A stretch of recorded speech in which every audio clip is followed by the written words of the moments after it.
कूर्मा अमृतं गमय। ओम शांति शांति शांति।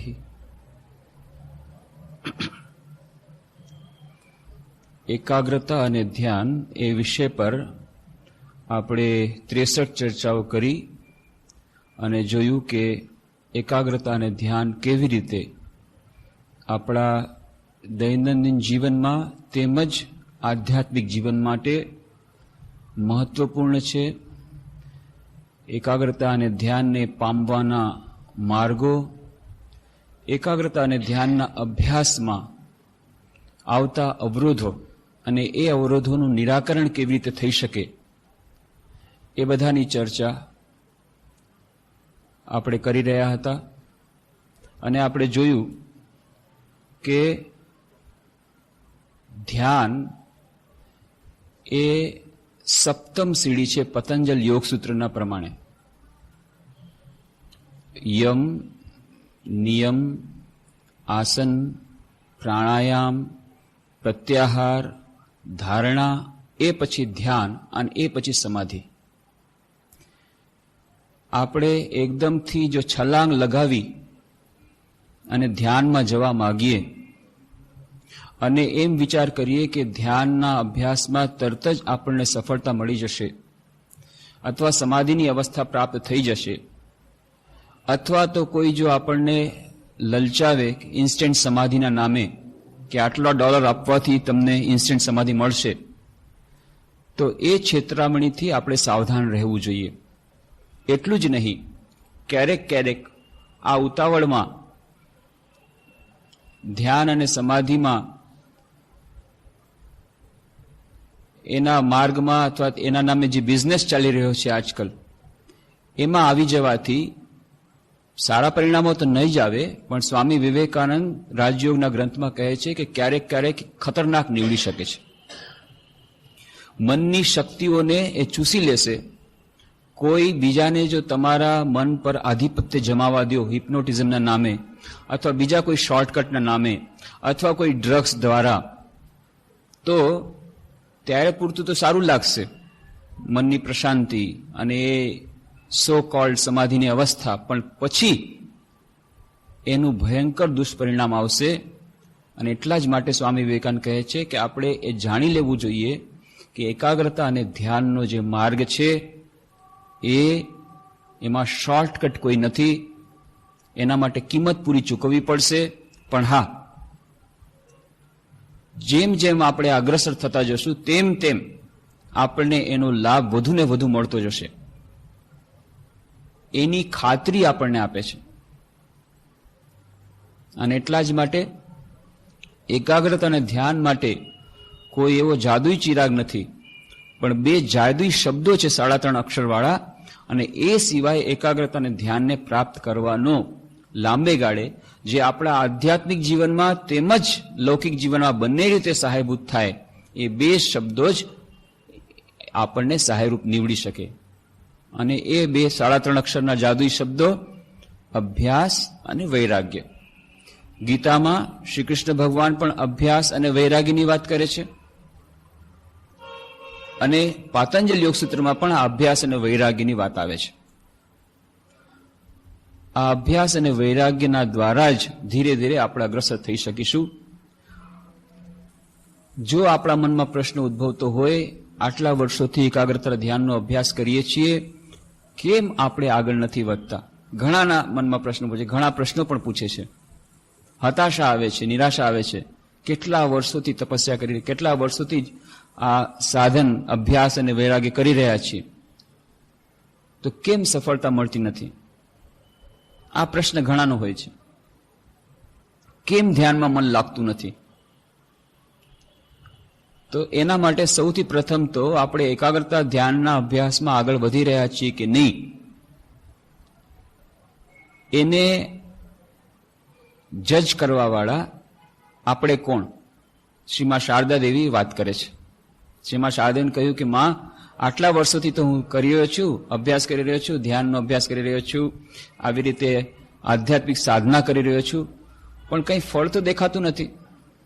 અને મા શારદાદેવી ખૂબ સુંદર ઉદાહરણ આપે છે કે જો બેટા માની લ્યો તું સૂતો હો અને તને એ સૂતેલી અવસ્થામાં જ રાતના ખાટલા સહિત તને કોઈ બીજી જગ્યાએ લઈ જાય તો તને કેવી રીતે ખબર પડશે? જ્યારે તું જાગીશ ત્યારે ખબર પડશે, ઓહો હું કઈ જગ્યાએ આવ્યો છું. તો પહેલી વાત તો આપણે પોતે જ સાધનામાં આગળ વધી રહ્યા છે કે નહીં એ જજ કરવાને સમર્થ નથી. જરૂર અવશ્ય પ્રગતિ થઈ રહી છે. જો આપણે માર્ગ સાચો લીધો છે તો અવશ્ય પ્રગતિ થઈ રહી છે.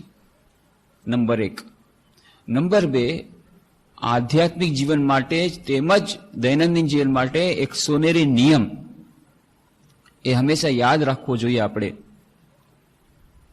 Never compare yourself with others. ક્યારેય કોઈની સાથે પોતાની તુલના નહીં કરવાની. મોટા ભાગના લોકોને હતાશા નિરાશા સાંપડે છે એનું કારણ હોય છે તુલના. દરેકે દરેક વ્યક્તિ પોતપોતાના નિયમ પ્રમાણે, પોતપોતાની કેપેસિટી પ્રમાણે, પોતપોતાની માનસિક સ્થિતિ પ્રમાણે, પોતપોતાના મનના સંસ્કાર પ્રમાણે, પોતપોતાની અચેતન મનની સ્થિતિ પ્રમાણે આધ્યાત્મિક સાધનામાં આગળ વધી રહ્યો છે. According to his own law of being. અને સ્વામી વિવેકાનંદ આ જ વાક્ય, આ શબ્દ વાપરે છે, you must grow according to your own law of being. તમારા પોતાના વ્યક્તિત્વની જે વિશેષતા છે એ પ્રમાણે તમારા વ્યક્તિત્વનો વિકાસ થવો જોઈએ. બીજા કોઈ માટે જે દવા સારી હશે એવું આવશ્યક નથી કે તમારા માટે દવા સારી હોય. તમારા માટે ઝેર નીવડી શકે છે. એટલા માટે never compare yourself with others. કે કોઈ બીજો સાધક કેવી રીતે આગળ વધી રહ્યો છે, અરે આને તો આટલા બધા દર્શન થાય છે, મને તો અત્યાર સુધી કોઈ દર્શન નથી થતા, આને સ્વપ્નમાં આવું થાય છે.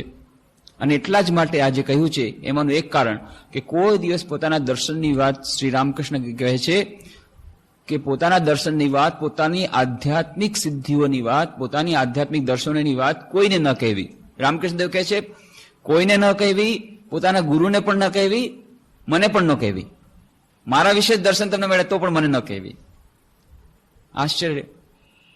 ઘણા એમ લાગે છે કે અરે એના કરતા કોઈને કીધું હોય તો આપણને સારું લાગે, મનની વાત આપણે કરી શકીએ. એને શું દર્શન થાય છે મને ખબર પડે, મને શું દર્શન એને ખબર પડે, તો એકબીજાને આપણને એનાથી પ્રોત્સાહન મળે. આ વાત સાચી છે, પ્રોત્સાહન મળે, પણ ક્યારેક ક્યારેક હતોત્સાહિત પણ થાય છે, એ વાત પણ સાચી છે. કારણ કે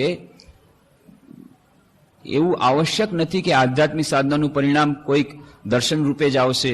કોઈને સ્વપ્નમાં દર્શન ન પણ થઈ શકે, પણ એ આધ્યાત્મિક સાધનામાં આગળ વધી રહ્યો એ વ્યક્તિ એ પણ બની શકે છે. રામકૃષ્ણ મઠ મિશનના 10મા અધ્યક્ષ હતા સ્વામી વીરેશ્વરાનંદજી મહારાજ. એમને આ પ્રશ્ન પૂછવામાં આવ્યો હતો કે કેવી રીતે જાણવું કે અમે જે દર્શન થાય છે એ સાચા છે કે નહીં, અને દર્શન, સ્વપ્નમાં દર્શન અથવા બીજી જાતના દર્શન એ જ શું આધ્યાત્મિક સાધનાની નિશાની છે? તો પૂજ્ય મહારાજ શ્રી જવાબ આપ્યો કે એવું જરૂરી નથી કે આધ્યાત્મિક સાધનામાં તમે આગળ વધશો એટલે દર્શન થશે જ, અને એવું પણ જરૂરી નથી કે તમને દર્શન થાય એટલે તમે આધ્યાત્મિક સાધનામાં આગળ વધી રહ્યા છો. ઇટ મે બી હેલુસિનેશન. કદાચ તમને ભ્રમ થયો હોય, એવું પણ બની શકે. કેટલાય ને કેટલા જાતના ભ્રમ થાય છે.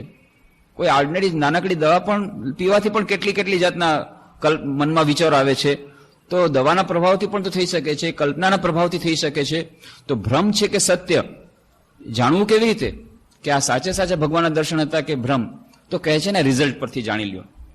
એનાથી તમારા ચારિત્ર પર કોઈ પ્રભાવ પડ્યો, તમારા જીવન પર કોઈ પ્રભાવ પડ્યો, પરમાનન્ટ કોઈ છાપ પડી, એનાથી તમારા જીવનમાં પરિવર્તન આવ્યું, અને તમને પોતાને એના અંતરમાં તમને 101% ખાતરી છે? ના, મને 99% ખાતરી છે. 0.0001% પણ ડાઉટ છે? ના, એટલો બધો ડાઉટ નથી, પણ એનાથી પણ ઓછો ડાઉટ છે ને? બસ એ પણ જો છે ને તો એનો અર્થ છે આ ભ્રમ છે. તો પહેલી વાત તો પોતાના મનમાં જ એની ખાતરી હોય છે. નંબર 2, બાહ્ય રીતે પણ એનો પ્રભાવ પોતાના જીવન પર કંઈ ને કંઈ એનો પ્રભાવ પડે છે. એનો પરમાનન્ટ કોઈક ઇફેક્ટ એના વ્યક્તિત્વ પર પડે છે. તો કોઈએ દર્શન ન કર્યા હોય તો એનો આ આધ્યાત્મિક સાધનામાં આગળ વધી રહ્યો છે કે નહીં એ તો એના ચારિત્ર પરથી જ ખબર પડશે. બીજી વાત, કેટલીક વ્યક્તિ એવી હોય છે કે જેમને આધ્યાત્મિક સાધનામાં આગળ વધી રહી હોય જેવો, પણ તેમને આવી જાતના દર્શન ન થતા હોય. જેમ એમણે ઉદાહરણ આપ્યું પૂજ્ય મહારાજશ્રીએ કે કદાચ કોઈ છે ખૂબ રેશનલ માઇન્ડેડ છે, તાર્કિક બુદ્ધિવાળા છે, તો એને કદાચ એ આવા દર્શન ન પણ થઈ શકે, પણ આધ્યાત્મિક સાધનામાં આગળ વધી શકે. ઉદાહરણ આપે છે કે જુઓ, સ્વામી બ્રહ્માનંદજી મહારાજને કેટલા બધા દર્શન થતા હતા, રામકૃષ્ણ દેવના અવારનવાર દર્શન થતા, સ્વામી વિજ્ઞાનાનંદજી મહારાજને કેટલાક એવા દર્શન થતા, પણ સ્વામી શારદાનંદજીને બહુ ઓછા દર્શન થતા, અથવા તો થતા પણ તો પણ બહુ ઓછા લોકો જાણે છે કે એમને દર્શન થતા. તેનો અર્થ એ નથી કે આધ્યાત્મિક સાધનામાં આગળ વધેલા નહોતા. તો પોતપોતાની પ્રકૃતિ પ્રમાણે, પોતપોતાના મેન્ટલ મેકઅપ પ્રમાણે, પોતપોતાની માનસિક સ્થિતિ પ્રમાણે એ કોઈને દર્શન થાય કોઈ ન થાય, પણ એ વધારે મહત્વનું નથી.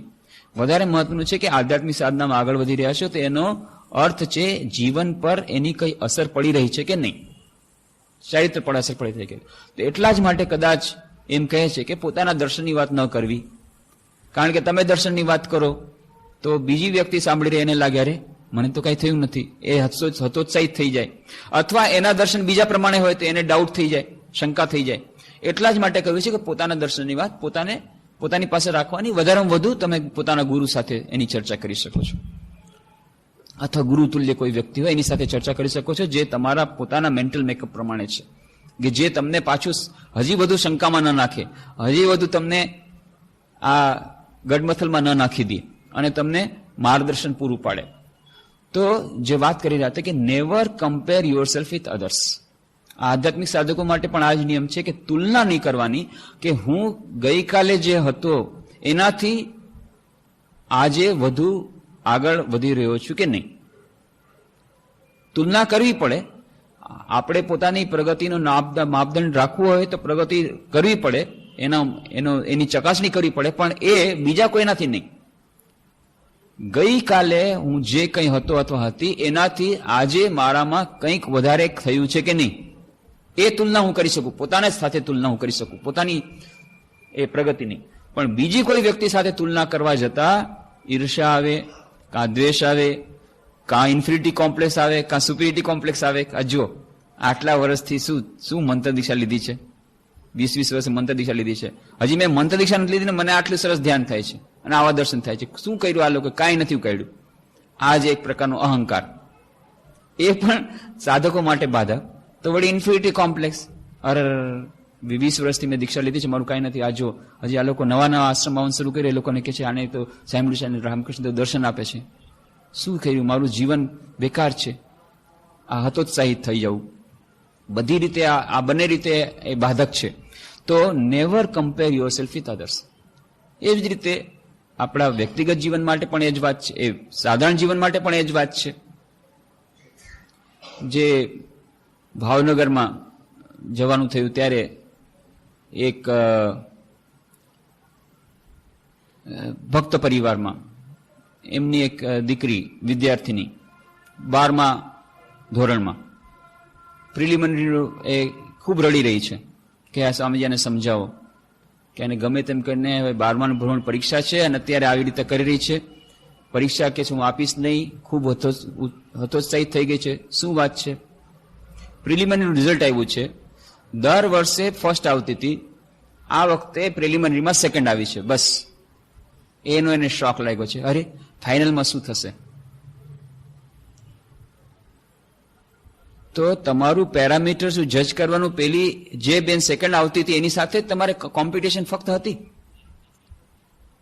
એને જરા સમજાવ્યું કે તારી કોમ્પિટિશનમાં બેન ફક્ત આ સેકન્ડ વાળી નથી, સેકન્ડ વાળી ફર્સ્ટ આવી ગઈ, તું સેકન્ડ આવી ગઈ, પણ તારી સાથે હજારો વિદ્યાર્થીઓ છે, એનાથી તારે આગળ વધવાનું છે. ફક્ત એકને શું કરે પાછળ રાખે, એકના માટે શું કરે ચિંતા કરે છે. તું પોતે આગળ વધી શકીશ કે નહીં તું એનું જો. તારે સારામાં સારી રીતે ભણવાનું છે, એના ઉપર તું ધ્યાન આપ, કોઈની સાથે કમ્પેર ન કર.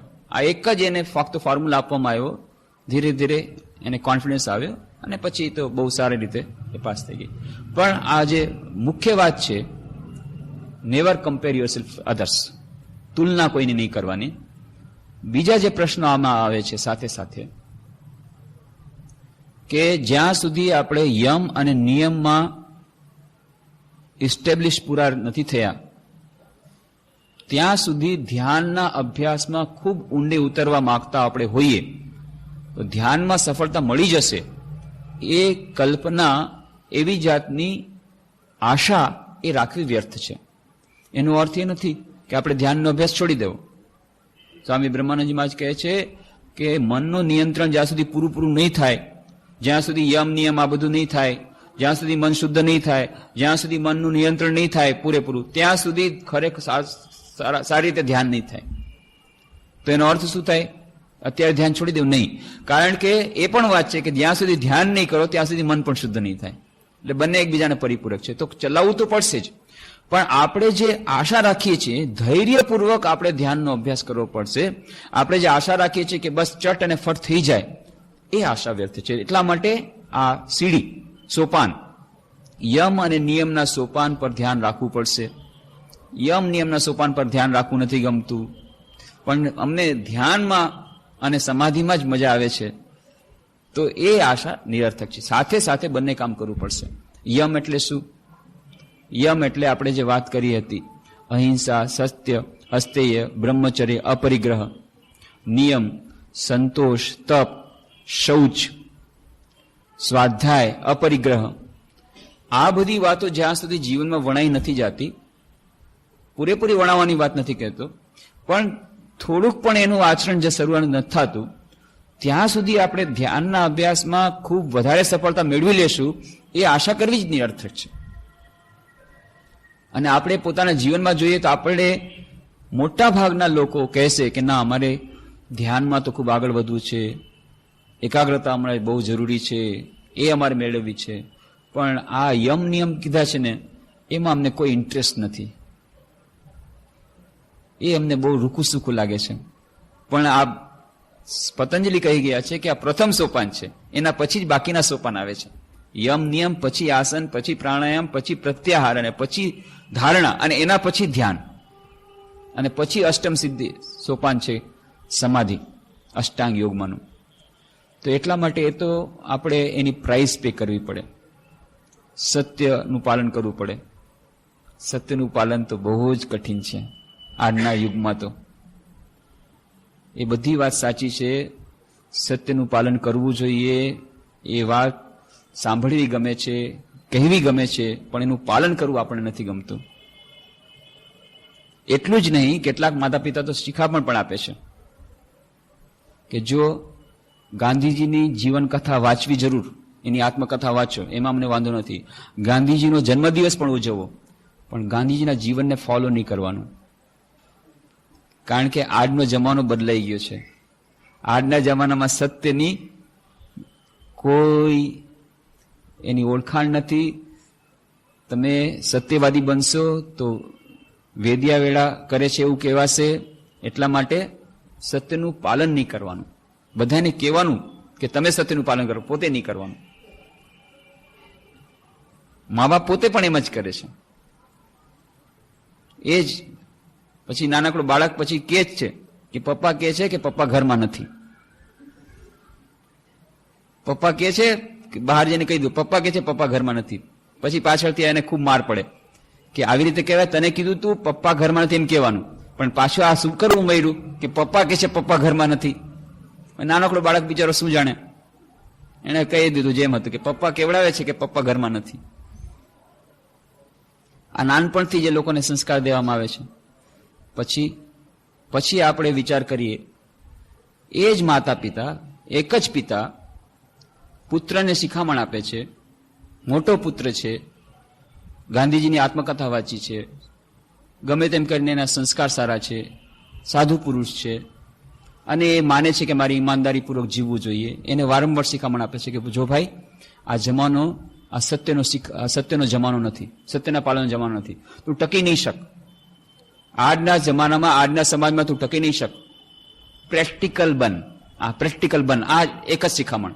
પ્રેક્ટિકલ બનનો અર્થ છે જેમ બધા ચોરી કરે છે એમ ચોરી કર, જેમ બધા કાળાબજારી કરે છે એમ કાળાબજારી કર, જેમ બધા ટેક્સમાં ચોરી કરે છે એમ ચોરી કર, જેમ બધા જૂઠું બોલે છે એમ જૂઠું બોલ. આવું જો નહીં કર તો તું ટકી નહીં શક, તારી બિલ્ડિંગ નહીં બને, વેદિયા વેળા નહીં કરતો. આ શિખામણ આપે છે. હવે મોટા દીકરાને તો જરાક વાર લાગે છે, હા પપ્પા હું કરીશ, પણ એ જ પિતા પેલા અમારી પાસે લાવ્યા છે, કમ્પ્લેન લઈને આવ્યા છે કે આ મોટા દીકરાને સમજાવો, પ્રેક્ટિકલ થાય. હંમેશા આઈડિયલિસ્ટ, આદર્શવાદી બહુ બની ગયો છે. એને કેવો જમીન ઉપર પગ મૂકે, ખૂબ આદર્શવાદી ને આઈડિયલિઝમ થઈ ગયો છે અને પછી સંસારમાં ટકી નહીં શકે. એટલે એને જરાક તમે શિખામણ આપો કે પ્રેક્ટિકલ બને. એ જ પિતા પાછા એક અઠવાડિયે પછી નાના પુત્રને લઈને આવે છે કે આને જરા શિખામણ આપો, એટલું જૂઠું બોલતા શીખી ગયો છે, અમારી સામે જૂઠું બોલે છે, હવે એને સાચવવો બહુ મુશ્કેલ છે. તમે જ શિખામણ આપતા હતા મોટા પુત્રને, બી પ્રેક્ટિકલ. મોટા પુત્ર પર તો અસર નથી, નાનો તો હંમેશા સાંભળે છે કે હંમેશા જૂઠું બોલવું. એટલે એને પેલા એક્સપેરિમેન્ટ શરૂ કરી દો પોતાના ઘરમાં જૂઠું બોલવાનું. તો એ તમને નથી ગમતું. તમે બીજા બધા સાથે જૂઠું બોલો પણ મારી સાથે જૂઠું નહીં બોલતા.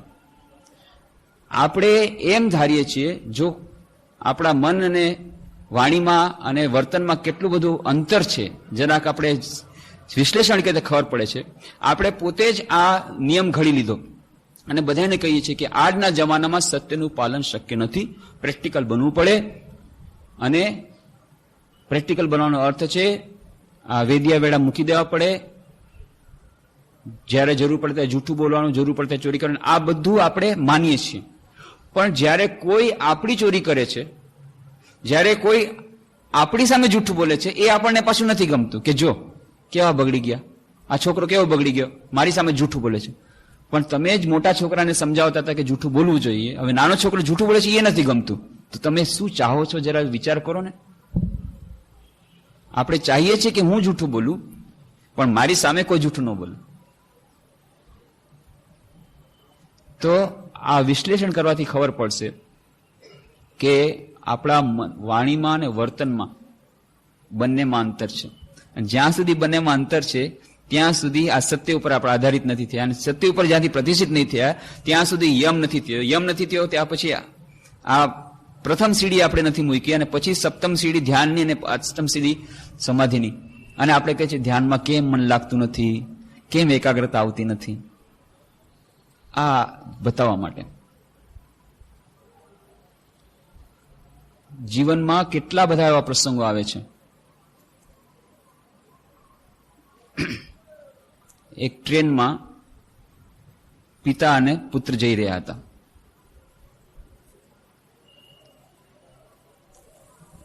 રસ્તામાં તો સ્ટેજ પ્લેટફોર્મ પર ગાડી આવે એટલે કેટલાય બરાડા પડીને વેચવાવાળા આવે.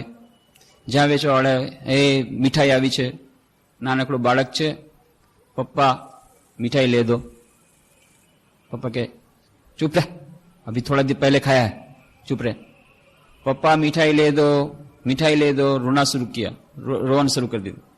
પછી પપ્પા કહે છે કે અરે વહાં बहुत अच्छा मिठाई है, मिठाई ले देते हो कि नहीं तो वरना बोल दूंगा. બસ જેમ કીધું ત્યારે દિવેલ પીધા જેવું મોઢું કરી પૈસા પોકેટમાંથી કાઢી અને મીઠાઈ લઈને ખરીદી દીધી.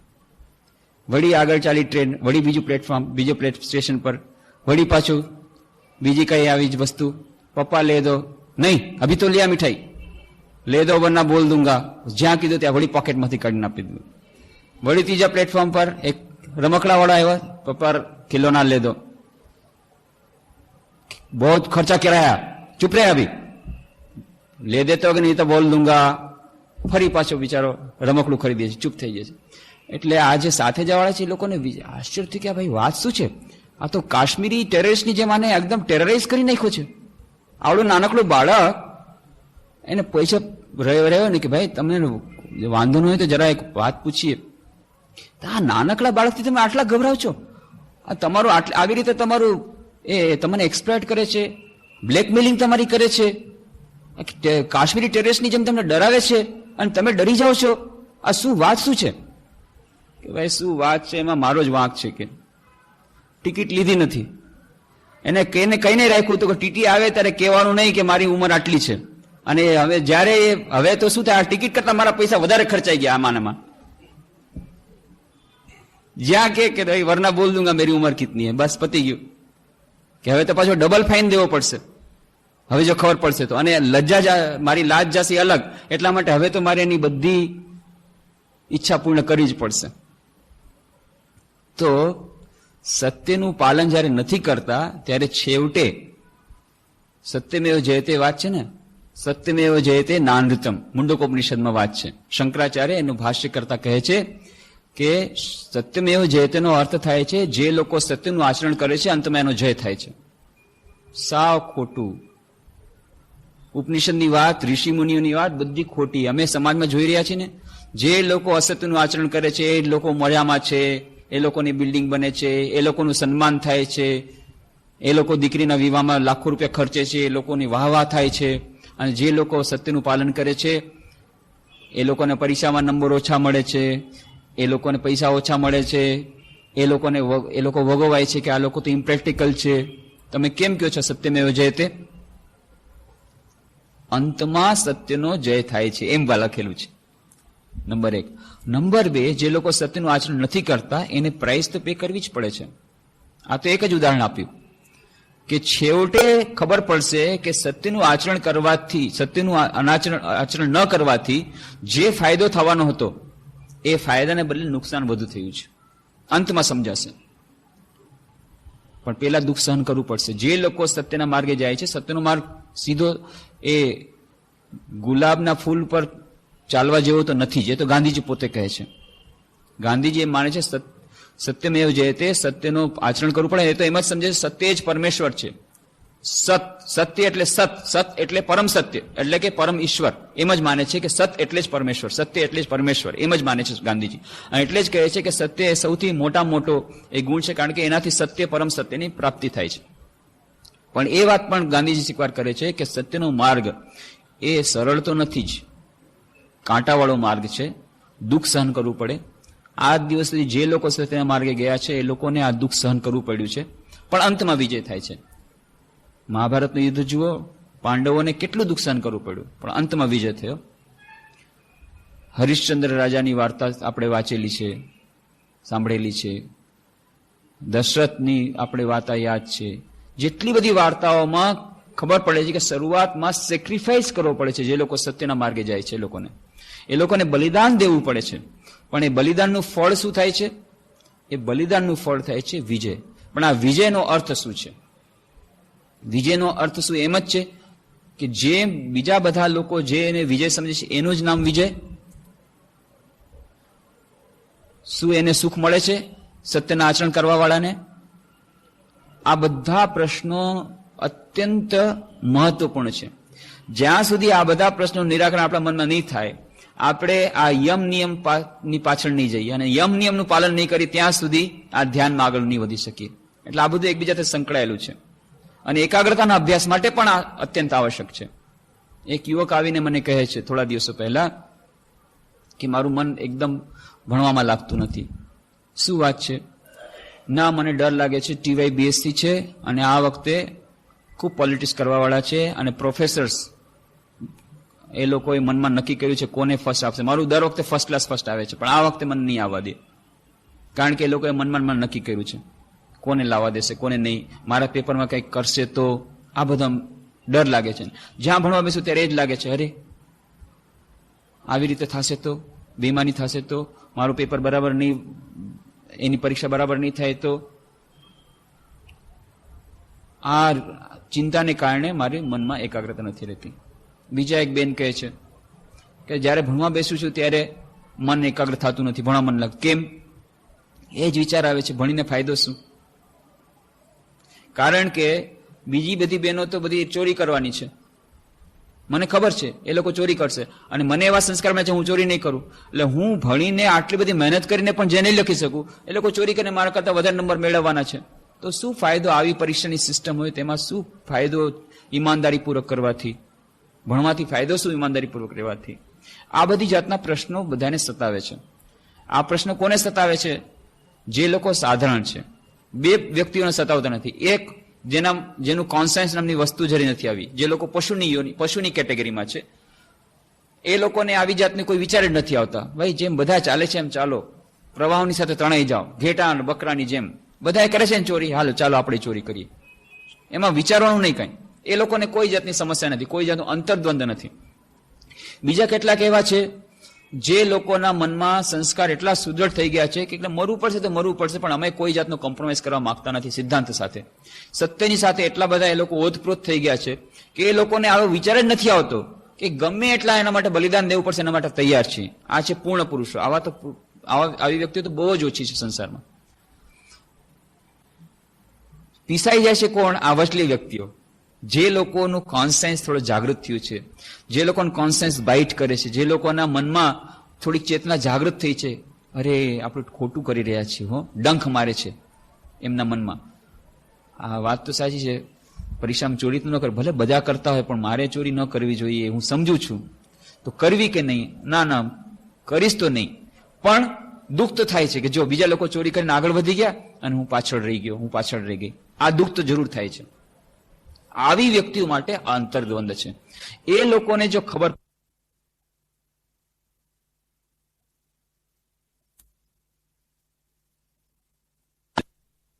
સત્યનું પાલન કરવું જોઈએ. આ બધી જાતના પ્રશ્નોનું નિરાકરણ બહુ અત્યંત આવશ્યક છે. એટલા માટે આજ મનની એકાગ્રતા ભંગ થાય છે. કેમ? કારણ કે તરત જ મારું મન રિઝલ્ટ પર ચાલ્યું ગયું. અરે મને રિઝલ્ટ એવું ને એવું મળવાનું છે, આટલી બધી મહેનત કરીશ, પણ જે લોકો પરીક્ષામાં ચોરી કરશે એ લોકોને વધારે રિઝલ્ટ મળવાનું છે, તો પછી પરીક્ષામાં આવી રીતે સારી રીતે ભણીને ફાયદો શું? આ એક પ્રકારનો વિચાર. બીજો પ્રકારનો વિચાર કે બાકી બધા લોકો બેમાની કરશે, પ્રોફેસર લોકો બેમાની કરીને મારા નંબર કાપી લેશે અથવા બીજાને વધારે નંબર આપશે. જો આવી જ પરિસ્થિતિ હોય તો મારે આ ઈમાનદારીપૂર્વક ભણવાથી ફાયદો શું? આ જે એને કારણે જે મનની એકાગ્રતામાં બાધક થાય છે, એના માટેનો ઉપાયો શું છે? એના માટેનો ઉપાયો નંબર 1, આ સિદ્ધાંતને સારી રીતે સમજી લેવો. સત્યમેવ જયતે નાનૃતમ, મુંડકોપનિષદનું વાક્ય છે, ઋષિમુનિઓની વાણી છે. એને જો સમજી લેશે તો પછી આ મનમાં અંતર્દ્વંદ નહીં રહે. સત્યમેવ જયતે, એના વિશેનું કન્વિક્શનનો અર્થ છે એના માટેની પૂરેપૂરી શ્રદ્ધા આવી જાય કે ના, આ વાક્ય સાચું છે, આ સિદ્ધાંત સાચો છે. ઈશ્વરમાં શ્રદ્ધા આવી તો બહુ દૂરની વાત છે. આપણે બધા કહીએ છીએ કે અમને ઈશ્વરમાં શ્રદ્ધા છે, પણ એ દૂરની વાત છે. પણ એમ કહે છે કે આવી જાતના સિદ્ધાંતો ઉપર પણ જો કોઈને ફર્મ ફેથ, કન્વિક્શન, એ અંતરમાં એ લોકોને નિશ્ચયાત્મક એવી રીતની બુદ્ધિ આવી ગઈ કે ના, આ સિદ્ધાંત સાચો છે, એ પણ એક મોટી ઉપલબ્ધિ છે આધ્યાત્મિક સાધનામાં. નહીં તો આમાં પણ આપણને આમની શ્રદ્ધા ડગી જાય છે કે ના, શાસ્ત્રોમાં કઈ છે વાત ખોટી છે, ઉપનિષદમાં કઈ વાત ખોટી છે, બરાબર લાગતું નથી આજના સમાજમાં જોવાથી. તો એ શ્રદ્ધા આપણી ડગી જાય છે. એ શ્રદ્ધા પણ અડગ શ્રદ્ધા જો આવી જાય તો પણ આ સાધનામાં ખૂબ આગળ વધેલા આપણે કહેવાઈએ. તો આ કન્વિક્શન કે સત્યમેવ જયતે નંબર 1. નંબર 2, કર્મનો સિદ્ધાંત, લો ઓફ કર્મ, એ અકળ નિયમ છે આ દુનિયાનો, એ જાણી લેવું. નંબર 3, ફળ પર દૃષ્ટિ ન રાખવી, જે ગીતાનો સંદેશ. આટલી વાત કરવાથી આ જેટલી જાતના પ્રોબ્લેમ, કોઈ કેટલાક બહેનો કહે છે કે કેટલીક બહેનો કહે છે, કેટલાક ભાઈઓ કહે છે ધ્યાનમાં આગળ નથી વધી શકતા, હતોત્સાહી થઈ જાય છે, બીજા લોકો આગળ વધી રહ્યા છે, અમે પાછળ રહી જાય છીએ. આ જે રિઝલ્ટ ઉપર જ્યારે રિઝલ્ટ ઓરિએન્ટેડ એપ્રોચ થાય છે ત્યારે હતોત્સાહિત થઈ જવાય છે. અથવા તો ભણનારા વિદ્યાર્થીઓ બીજા કોઈ વિદ્યાર્થી આગળ વધી ગયા એના માટે, અથવા તો બીજા કોઈ વિદ્યાર્થી ચોરી કરીને આગળ વધી જશે ને હું પાછળ રહી જઈશ, અથવા તો મારા પરીક્ષાનું પેપર બરાબર રીતે નહીં, જો એની પરીક્ષાનું મૂલ્યાંકન થાય તો શું થશે, અથવા પરીક્ષામાં જો હું બરાબર સારા નંબરથી નહીં પાસ થાઉં ને જો મેડિકલ નહીં મળે તો. આ બધી જાતના વિચારોને કારણે જે મનની એકાગ્રતામાં બાધા આવે છે, આ બધી જાતના પ્રોબ્લેમનું એક આ સોલ્યુશન છે. નંબર 1, ગીતામાં ભગવાન શ્રી કૃષ્ણ કહે છે, કર્મણ્ય અધિકાર હસ્તે મા ફલેશુ કદાચન મા કર્મફલે હેતુર્ભુ માતે સંગોસ્ત અકર્મણી. કર્મણે અધિકાર હસ્તે, કર્મમાં તારો અધિકાર છે, ફળમાં તારો કદાપી નથી. આપણે ઊંધું કરીએ છીએ. આપણે કહીએ છીએ ના, મારે ફળમાં અધિકાર જોઈએ છે. સૌથી પહેલા ફળની વાત કરીએ છીએ કે મારે તો ફર્સ્ટ ક્લાસ મળવું જ જોઈએ, હું આટલા કલાક ભણું છું એટલા માટે. અથવા તો ભણી ન પણ ભણું તો પણ મારે ફર્સ્ટ ક્લાસ જોઈએ છે. ભણવાનું તો ભગવાનની ઈચ્છા હશે તો ભણાશે, એ પુરુષાર્થ ભગવાન ઉપર અને ફળ મારા હાથમાં. ઊંધું કરીએ છીએ. તો શ્રી કૃષ્ણ ભગવાન કહે છે નહીં, કર્મણીય અધિકાર હશે, કર્મમાં તારો અધિકાર છે, ફળમાં તારો નહીં. ફળમાં જો મારો અધિકાર ન જ હોય તો પછી કર્મ કરીને ફાયદો શું? હું નહીં કર્મ કરું. આ તરત જ આપણા મનમાં આવો વિચાર આવે છે. જો કર્મ કરવાનું પરિણામ મને ન જ મળવાનું હોય, અથવા તો જે ફળ મારા હાથમાં ન હોય, તો જવા દઉં, મારે કર્મ કરવું જ નથી. એટલા જ માટે બીજી લાઈન ઉમેરે છે શ્રી કૃષ્ણ તરત જ, કર્મણ્યવધિકાર હસ્તે મા ફલેષુ કદાચન મા કર્મફળ હેતુભૂ. કર્મફળ એ તારો હેતુ ન હોય તો હું કામ નહીં કરું, તરત જ કહે છે મા તે સંગોસ્ત અકર્મણી, પણ અકર્મમાં પણ તારી રુચિ ન થાય. અકર્મ એટલે કે કર્મ છોડી દેવું એ પણ બરાબર નથી, કર્મ તો કરવું જ પડશે. જો ફળ મારા હાથમાં નથી તો કર્મ શું કરવા કરું? ના, કર્મ તારો અધિકાર છે, કરવું જ પડશે. આ કઈ વાત જામતી નથી. ફળમાં જો મારી કોઈ હાથ ન હોય તો પછી હું કર્મ શું કરવા કરું? તો એના માટે બીજો સિદ્ધાંત સમજી લેવો જરૂરી છે કે ફળની આકાંક્ષા નહીં રાખવાની વાત શું કરવા કરી? એટલા માટે કે જેથી કર્મ આપણું સારું બને, એટલા માટે નહીં કે આપણને ફળ નહીં મળે. આ વાત યાદ રાખવાની એવી છે. શ્રી કૃષ્ણ ભગવાન ઇરેશનલ પર્સનાલિટી નથી. એમ નથી કહેતા નહીં બસ તારે કામ કરી જવાનું, ફળની ચિંતા નહીં કર, ફળ મળે કે ન મળે તારે એનાથી શું મતલબ? નહીં, ફળ તને અવશ્ય મળશે પણ એની ચિંતા તું નહીં કર. કેમ? ફળની ચિંતા કરવા જઈશ તો તારી એકાગ્રતા ભંગ થશે. જો દિવસ રાત એ જ વિચાર કરે વ્યક્તિ, ઉદાહરણ આપણે આપેલું હતું કે એક વિદ્યાર્થીનું ઉદાહરણ કે કેવી રીતે વ્યક્તિ જો ભણવા બેસે છે અને જો ફળની ચિંતા કરે, દિવસ રાત એ જ ફળની ચિંતા કરે, ભણવા બેસે ત્યારે ભણવાનું જે છે એને બદલે એ જ ચિંતા કરે કે હા પપ્પાએ તો કીધું છે કે જો આ વખતે જો તારું 12થમાં સારા નંબર આવશે તો તને અમેરિકા મોકલી દઈશ. બસ તરત જ ભણતી વખતે હા 12થમાં જો સારા નંબર આવશે તો પછી અમેરિકા મોકલી દેશે, વાવ કેટલી મજા આવશે. તો અમેરિકામાં કઈ યુનિવર્સિટીમાં હું એડમિશન લઈશ, ન્યુયોર્કમાં લેવાનું કે હોલિવૂડમાં કે લોસ એન્જલ્સમાં? લોસ એન્જલ્સમાં મામા છે ત્યાં પાસે જ મકાન છે એટલે ત્યાં જવાશે, તો ત્યાં જ લોસ એન્જલ્સમાં લેશું. તો કઈ યુનિવર્સિટીમાં લેવું? તો આ યુનિવર્સિટીમાં લેવાથી મારા ખ્યાલથી સારું થશે. પછી ત્યાંથી આમ કરવાથી બીજા પણ કોર્સીસ થઈ જશે અને પછી પાછું આપણે બીજી પણ જાતની ઇન્કમ થશે ને એ ઇન્કમથી પછી ખૂબ મજા આવશે. પછી ઓલી ક્લબમાં પણ હું મેમ્બર બની જઈશ. આમ કરતા કરતા કરતા કરતા અડધી કલાક નીકળી ગઈ. શું શું થશે અમેરિકામાં? આ બધું નીકળી ગયું. આ ચોપડી એમને રહી ગઈ. અથવા તો બીજો છોકરો છે એ જ્યાં ભણવા બેસો ત્યાં આ વિચાર મનમાં આવવા શરૂ થઈ ગયા ફળની આકાંક્ષા કે પપ્પાએ કીધું છે બસ આ ત્રીજો અટેમ્પ્ટ છે 12થમાં, હવે આ વખતે ફેલ થયો એટલે તને કિરાણાની દુકાનમાં બેસાડી દેવો છે. બસ એટલે એ જ મનમાં વિચારે છે અરે કદાચ જો ફેલ થઈ જઈશ તો, હા ફેલ થઈ જશે તો આ વખતે તો બસ હવે તો પપ્પાએ કીધું છે તો કિરાણાની દુકાનમાં બેસવું પડે. કિરાણાની દુકાન બેસવું, અરે કિરાણાની દુકાન બેસવું તો આખી જિંદગી જ મારી તો ખરાબ થઈ જશે. તો પછી જીવીને ફાયદો શું? તો પછી મરી જ જવું પડશે. એના કરતાં આત્મહત્યા કરવી સારી. તો આત્મહત્યા કરવી તો કેવી રીતે કરવી? ઝેર પીને મરી જવું કે કેવી રીતે મરી જવું? તો ઝેર પીને મરી તો કઈ જાતની ઝેર પીવાથી સારું મળશે? તો એ ઝેર ક્યાંથી મળશે? આ બધી વાતો કરતા કરતા અડધી કલાક નીકળી. તો પછી ફેલ થશે જ.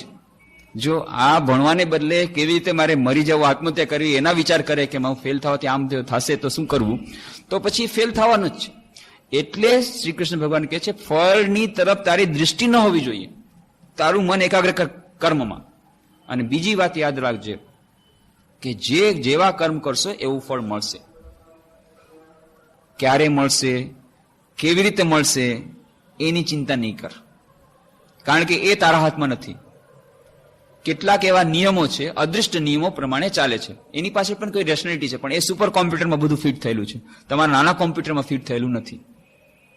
કે કયા કર્મનું રિઝલ્ટ કેવી રીતે ક્યારે આવશે એ તમારા હાથમાં નથી. એવું જરૂરી નથી કે આજે તમે કામ કર્યું એટલે આજેના જે ફળ આવે. ઘણી વાર આપણને એમ થાય છે કહે છે જેવું વાવશો તેવું લણશો. આ કર્મનો સિદ્ધાંત છે. જેમ law of gravitation is supreme in physical world, the law of karma is supreme in mental world. એમ કહે છે કે જેમ ગુરુત્વાકર્ષણનો નિયમ એ ભૌતિક જગતમાં એ અકાટ્ય છે, એવી જ રીતે માનસિક જગતમાં આ કર્મનો સિદ્ધાંત એ અકાટ્ય છે. જેવું વાવશો તેવું લણશો. પણ દેખાતું તો નથી. અમે સારા કર્મ કર્યા, અમને ખરાબ ફળ મળ્યું.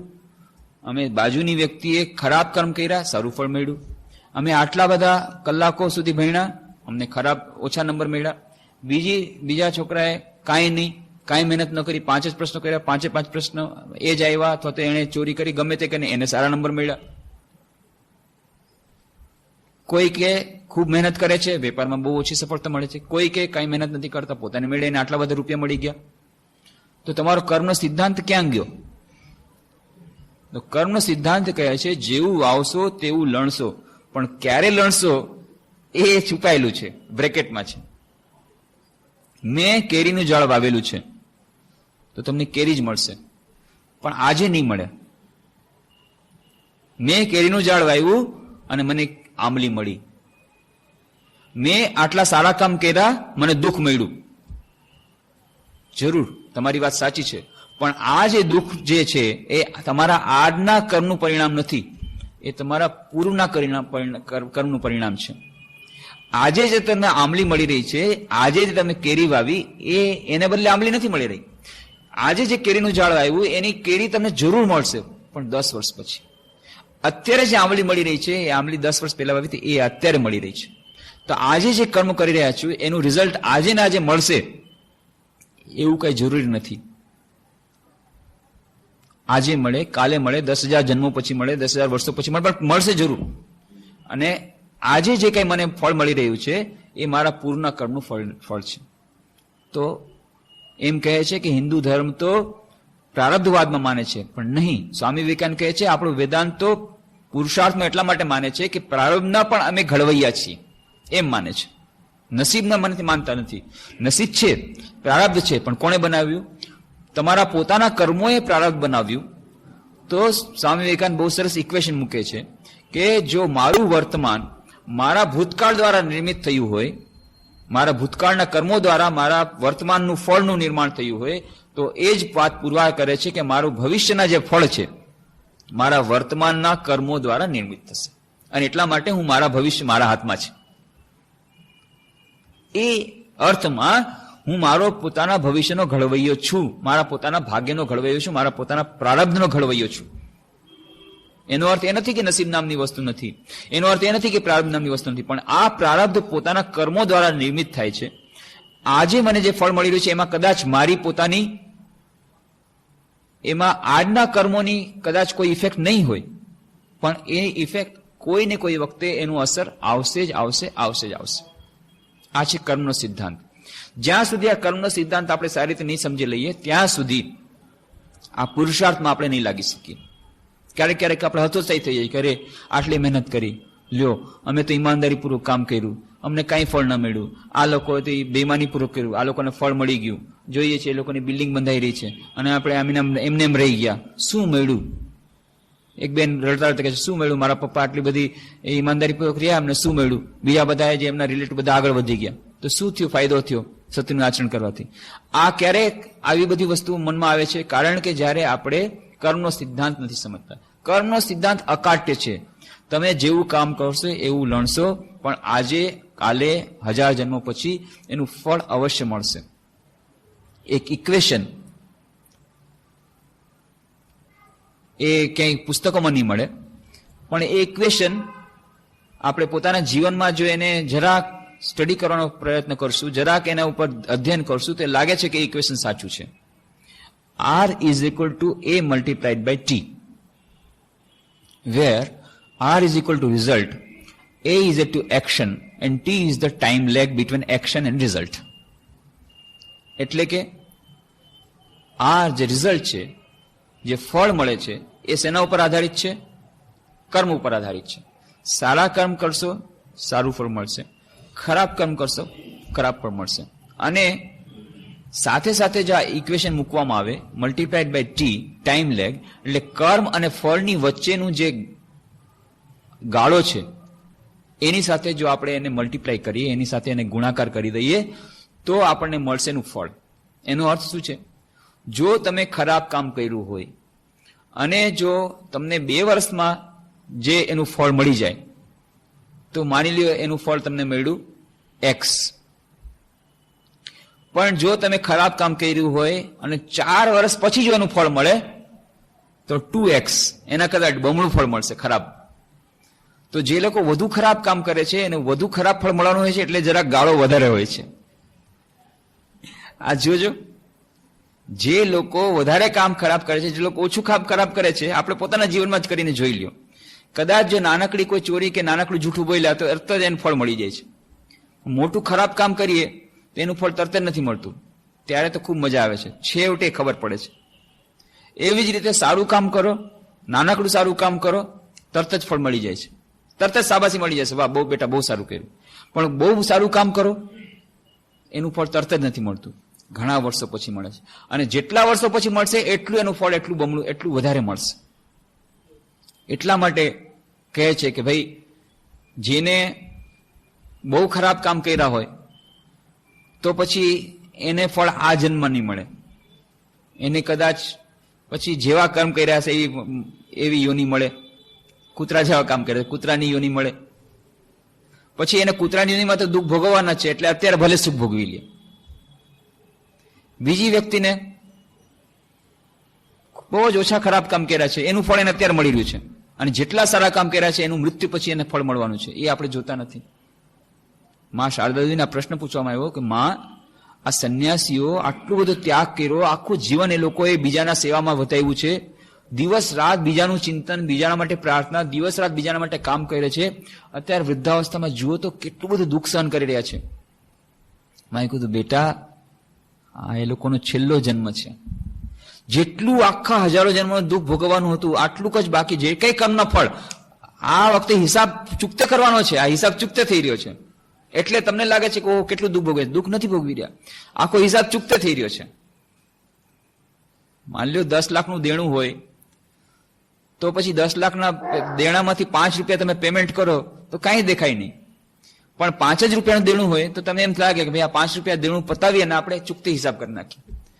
પણ 2 લાખનું હોય તો લાગે કે હજી 5 લાખ થવા, 5 લાખ લાવવા ક્યાંથી, હજી વધતા જાય છે દેણું. આવી રીતે આપણા જે કર્મ છે, કુકર્મ, એ પણ વધતા જાય છે, સુકર્મ પણ વધતા જાય છે. તો જ્યારે કુકર્મ ઓછા હોય તો એનું ફળ તરત જ મળી જાય છે. અને એટલે આપણને એમ લાગે છે કે જે લોકો સુકર્મ કરી રહ્યા છે એને કુફળ મળી રહ્યા છે, જે લોકો કુકર્મ કરી રહ્યા છે એને સુફળ મળી રહ્યા છે. આપણી દૃષ્ટિ બધી રીતે સંકુચિત છે. ટાઈમ, સ્પેસ અને કોઝેશન આપણે એનાથી લિમિટેડ થઈ ગયા છે. આપણને એના પછી શું થવાનું છે ખબર નથી. આજથી 10 વર્ષ પછી આ શેઠની શું હાલત થવાની છે, કેટલા પ્રકારના રોગો એને થવાના છે, એના પુત્ર એની સાથે કેવી રીતે કરવાના છે, એને કેટલા કોર્ટ કેસ થવાના છે, એ આપણે સમજતા નથી, એ આપણે જાણતા નથી. એક મૃત્યુ પછી શું થવાનું છે એ તો આપણે બિલકુલ જ નથી જાણતા. અને એટલા માટે આપણને એમ લાગે છે કે જુઓ, જે લોકો બેમાન છે, જે લોકો સત્યનું આચરણ નથી કરતા એ લોકોને સારું ફળ મળી રહ્યું છે, અને જે લોકો સત્યનું આચરણ કરી રહ્યો છે એ લોકોને દુઃખ જ દુઃખ છે આ સમાજમાં. આ આપણી સંકુચિત દૃષ્ટિને કારણે મળી રહ્યું છે. પણ જો આપણે સમજીએ કે સત્યનું આચરણ કરવા વાળાને સુખ અને શાંતિ મળે છે, શાશ્વત સુખ અને શાશ્વત શાંતિ મળે છે, પરમ સત્યની પ્રાપ્તિ થાય છે, અને એનો અર્થ છે શાશ્વત સુખ અને શાશ્વત શાંતિ મળે છે. આ વસ્તુ જો મનમાં આવી જાય તો પછી સત્યના પાલન માટે આપણે તત્પર થઈશું. ત્યાં સુધી નહીં થઈ, ત્યાંથી એમ જ લાગશે અરે ભાઈ આ તો વેદિયાવાળા કે છે, હા સાચી વાત છે, આ 2 વર્ષ કરીને જોઈ લીધું, સત્યનું પાલન કર્યું, ઉલટાના આપણને માર પડ્યો, ઉલટાના બાકી બધાએ આપણને વગોવ્યા, બધાએ કીધું કે તમે આવો ઇમ્પ્રેક્ટિકલ છો. અને સાચી વાત છે, સમાજમાં આપણું નાક કપાણું, સમાજમાં નાક ન રહ્યું. પેલાના વખતમાં તો કમસે કમ એટલું હતું કે જે લોકો સત્યવાદી હતા એ લોકોને સત્યવાદી તરીકેની કમસે કમ એની નામ યશ મળતા હતા, પૈસા નહોતા મળતા. બધી રીતે એ લોકોને લોસ જતો હતો, બધી રીતે એ લોકોને નુકસાન જતું હતું જે લોકો સત્યનું પાલન કરતા હતા. પણ કમસે કમ સમાજની સ્થિતિ એવી હતી કે લોકો મૂલ્યનિષ્ઠ હતા, કે લોકો મૂલ્યોની મહત્તા સમજતા હતા. અને એટલા માટે જે લોકો મૂલ્યનિષ્ઠ હતા એ લોકો પ્રત્યે આદરનો ભાવ રહેતો હતો. અત્યારે ઊંધી સ્થિતિ છે કે ગુંડાના રાજમાં જો કોઈ સત્વાદી પહોંચી જાય તો જેવી સ્થિતિ થાય એને મૂર્ખ કહેશે, એને વેદિયાવેળો કહેશે. આવી સ્થિતિમાં પણ મૂલ્યને પકડી રાખવું એ હજી વધુ કઠિન છે. એ વાત તો બિલકુલ સાચી છે, 101% સાચી છે. પણ આજના જમાનામાં પણ આ સત્યનું પાલન થઈ શકે એ પ્રેક્ટિકલ છે. એના કેટલા બધા ઉદાહરણો છે, આજે કેટલા બધા લોકો કરી રહ્યા છે, અને એને શું ફળ મળી રહ્યું છે. લૌકિક દ્રષ્ટિથી બહુ ખરાબ ફળ મળી રહ્યું છે, પણ સાથે સાથે એના બીજા જે એના લાભ શું મળી રહ્યા છે એ બધા જોવાથી જ આપણે ત્યારે તત્પર થઈશું કે ના, આ જે વાત કરી છે પતંજલિએ એ વાત ઇમ્પ્રેક્ટિકલ, જ્યારે આપણે કહીએ છીએ એકાગ્રતા ધ્યાનના અભ્યાસ માટે, નહીં, ઇમ્પ્રેક્ટિકલ નથી. હા, તમારે સંપત્તિ જોતી હોય, તમારા જીવનનો ઉદ્દેશ્ય શું છે નક્કી કરી લો. મારો જીવનનો ઉદ્દેશ્ય છે મોજ મજા, એટલે કે આ જીવનની મોજ મજા, એટલે કે મારે એકાગ્રતા અને ધ્યાન સાથે કઈ લાગતું વળગતું નથી, મારે તો ફક્ત સંપત્તિ જોઈએ છે. તો પછી તમારે સંપત્તિ જો જોતી હોય તો જેમ બધા કરે છે એમ કરો. પણ મારે મનની શાંતિ જોઈએ છીએ. મનની શાંતિ મને મેડિકલ સ્ટોરમાં નહીં મળી શકે ગમે એટલા પૈસા દઈને, પણ આ વાત હું સમજતો હોઉં, અને મનની શાંતિ અંતરમાં છે જે હું સમજતો હોઉં, અને મારે એકાગ્રતા અને ધ્યાનના અભ્યાસમાં આગળ વધવું છે એમ સમજતા હોઉં, તો એના માટેની પ્રાઇસ પે કરવી પડશે. અને એ પ્રાઇસ છે આ યમ, નિયમ, આસન, પ્રાણાયામ, પ્રત્યાહાર, ધારણા અને પછી ધ્યાન. તો આના વિશેની તો આજે સમય વધુ થઈ ગયો છે. અને આપણે જે મુખ્ય ચર્ચા જે કરવાની હતી કે પ્રાર્થના અને એકાગ્રતા ધ્યાન વચ્ચેનો સંબંધ, જપ અને એકાગ્રતા ધ્યાન વચ્ચેનો સંબંધ, એ આપણે લઈ ન શક્યા, કારણ કે આ વચમાં આટલા બધા પ્રશ્નો આવી ગયા અને આ પ્રશ્નો ઘણાને સતાવે છે. એટલે આ પ્રશ્ન લઈ લીધો કે આ જયારે ચારે તરફ જોઈએ છે ત્યારે અતોચી થઈ જાય છે માણસ. એના માટે શ્રી રામકૃષ્ણ શું કહે છે? આજના જમાનામાં, આજના યુગમાં સત્યનું, એટલે શ્રી રામકૃષ્ણ કહે છે સત્ય કળિયુગની તપસ્યા છે. બાકી યુગમાં બીજી બધી તપસ્યા હતી, પણ આનાથી મોટી તપસ્યા આ યુગમાં કોઈ નથી. સત્યનું પાલન, એના કરતા વધુ કઠિન કામ અત્યારે આપણા સમાજમાં બીજું કોઈ નથી. સત્યનું પાલન, સત્યનું આચરણ. પણ તેમ છતાં સત્યનું આચરણ કેવી રીતે કરી શકાય અને ક્યાં સુધી કરી શકાય? કોમ્પ્રોમાઇઝ કરવો કે નહીં? બાંધછોડ કરવી કે નહીં? આજના જમાનામાં ક્યારે બાંધછોડ કરવી? કેવી રીતે બાંધછોડ કરવી? કયા અવસરે બાંધછોડ કરવી, કયા વખતે ન કરવી? અને સત્યનું આચરણ આજના સંદર્ભમાં શું હોઈ શકે? એના માટે રામકૃષ્ણ શારદા દેવી શું કહે છે? અને કેટલાક ભક્તોના ઉદાહરણ આપણે આજના યુગમાં જોઈશું. અત્યારે જે લોકો જીવી રહ્યા છે એ લોકો એના માટેનું શું એ લોકોએ સમાધાન શોધી કાઢ્યું છે અત્યારે આજની પરિસ્થિતિમાં. એના આપણે જોવાનો પ્રયત્ન કરીશું, જેથી આપણે પોતે પોતાના વ્યક્તિગત જીવનમાં આને કેવી રીતે આચરણમાં લાવી શકીએ એ આપણે નક્કી થાય, અને આપણે આનામાંથીની દ્રઢ શ્રદ્ધા થાય, અને જે કંઈ આપણે માર્ગ લીધો છે એ માર્ગને ખૂબ દ્રઢતાપૂર્વક આગળ વધી શકીએ. આ બધી વાતની ચર્ચા આપણે આવતા શનિવારે કરવાનો પ્રયત્ન કરીશું. અત્યારે અહીં જ વિરમીએ. ઓમ શાંતિ શાંતિ શાંતિ.